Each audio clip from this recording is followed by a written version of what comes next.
Hello, everybody, and welcome to episode 98 of Optimal Living Advice, the podcast where we take any questions you might have about the many struggles of life and get them answered for you here on the show. I am your host, certified life coach, Greg Audino. Very, very happy to be here with you today, folks. And we have a question on tap that is very much with the times. There's a lot of emphasis today on entrepreneurship and being our own bosses. And amidst that emphasis is a lot of sacrifice that tends to get glazed over. So today we will be talking about impulse control as it pertains to entrepreneurship and how to know if entrepreneurship is really the right move. So here's the question. One thing I've been thinking about a lot lately is starting my own business. I've put a lot of thought into the risks that are involved, but what I can't figure out is if this idea is too impulsive. I know a lot of people start their own businesses, but a lot of people also fail at it. I always think of the failures as the people that were the least prepared and the most impulsive.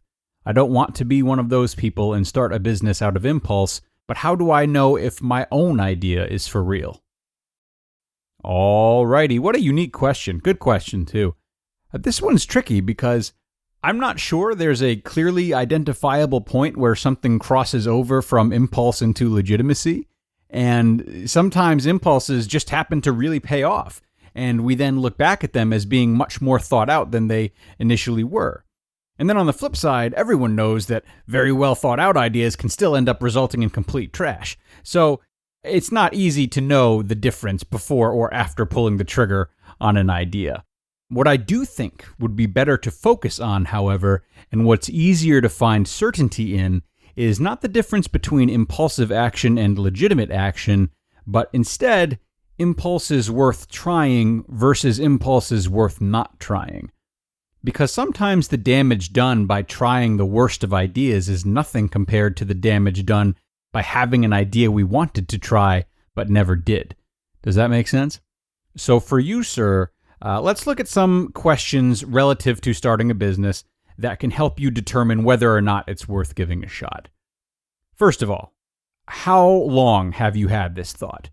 That would be one of the obvious ones. You said lately. How lately? Is lately a week? If it's a week, I would say you might want to wait a while longer and see if this thought sticks around.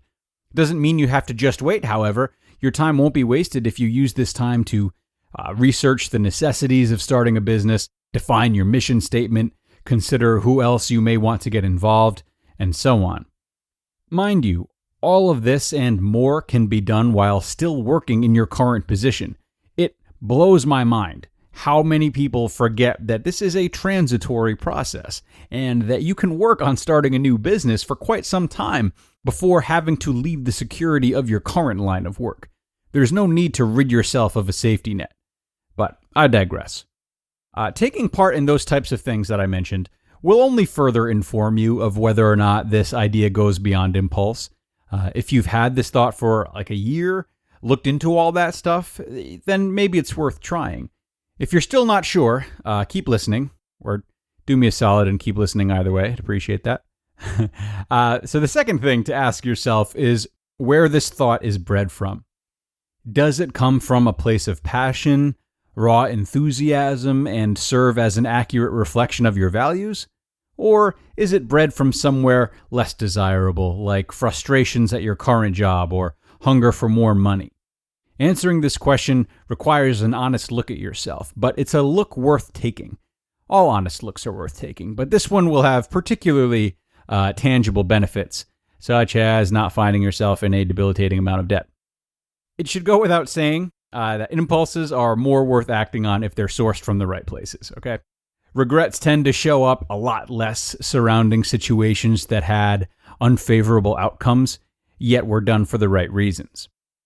Now, the third question to ask yourself is probably the most important, yet simultaneously the most overlooked. You say you've thought about the risks, which is good. But have you thought about the unpleasant parts of the work, even if your new business does turn out to be a big hit? It's easy to dream big, but are you willing to tolerate the uncertainty of entrepreneurship? Are you willing to wait God knows how many months or even years you may go before you can pay yourself? Are you willing to not have the same benefits you have right now? And most of all, if you happen to be like a father, a husband, or both, are you willing to thrust all of these questions onto your family, who will also be affected significantly by your new business venture? This is the stuff that tends to fall between the cracks with any big pursuit when we get blinded by the bright lights of our dreams. I'd proceed with caution if you didn't answer each of these questions with a very firm yes. Now, perhaps in spite of everything I've just said, there is one last piece of advice I'll leave you with. I encourage you to put a spin on your view of people who have failed at putting a business together.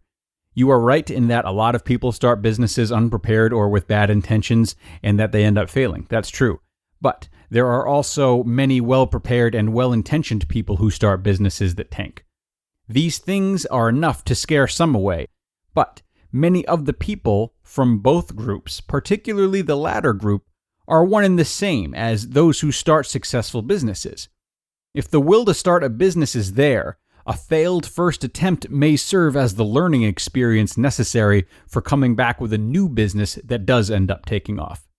So, while I strongly emphasize that you only start a business if you answered the questions I mentioned accordingly, should it still fail, you can always use those lessons to come back stronger with another startup.